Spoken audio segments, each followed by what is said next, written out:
Don't do Roth conversions if this is you. This video brought to you by Ice Age Farmer.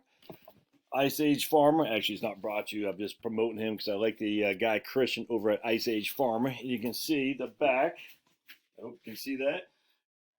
Resistance is fertile. Pretty cool, huh? So Christian at Ice Age Farmer, this is not brought to you by that. I'm just actually promoting him because I like promoting other Speak It At Tell the Truth YouTube channels. IceAgeFarmer.com.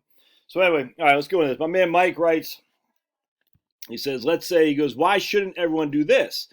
Let's say you're 1 year from retirement and plan on not working at the end until the end of 2021. Let's also assume you currently live in a high tax state, let's say Connecticut, but plan to move to a state without an income tax. Why would you not put all of your 401k money in the pre-tax option versus a Roth and maximize your health savings account at the same time? By doing this, you sidestep paying state income tax on these contributions. I think it's a no-brainer. And the next thing of is, how many years out before the end of your career should you be doing this? I have been contributing all my 401k monies into the pre-tax option with the express interest of dodging my high state income tax on this money. Inquiring minds would like to know what I think. Well, I think it's actually spot on. So if you are going to move from a high tax, I just got an email just a few minutes ago from a guy who's in my business. He's thinking about moving from Illinois to South Carolina to a lower tax state. But, you know, Illinois on an income tax perspective isn't bad. But anyway, be that as it may. If you're moving to a no income tax state from a income tax state, even Georgia. I mean, Georgia, I'm telling you, man. Whew, kill me, freaking Georgia. Peachtree straight my butt. State my butt. Tax state.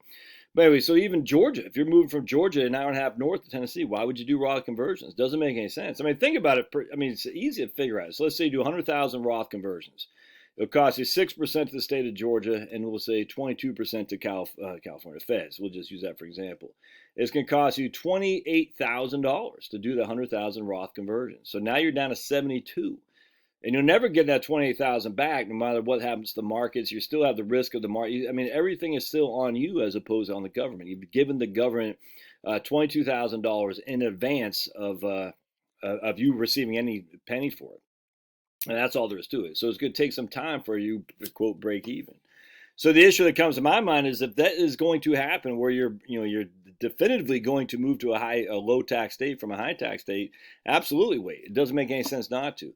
The problem, though, Mike, is a lot of people don't. A lot of people stay where they are, and that's the issue. So if you're staying with you are the time value of money, how much money? So if you got 50 years, 20 years are tax-free. Well, we'd rather have 40 years of those be tax-free. The time value of money is just for compounding interest. It's just that simple. So if you are not going to move, you should convert ASAP. All things being equal. If you are definitively going to move, like it sounds like you are, yeah, man, then get the hell out of Dodge, and then once you get to Tennessee or Florida or Nevada, South Dakota, wherever you're going, then by all means do the conversions for sure. Yeah, good question or good comment. Thanks now.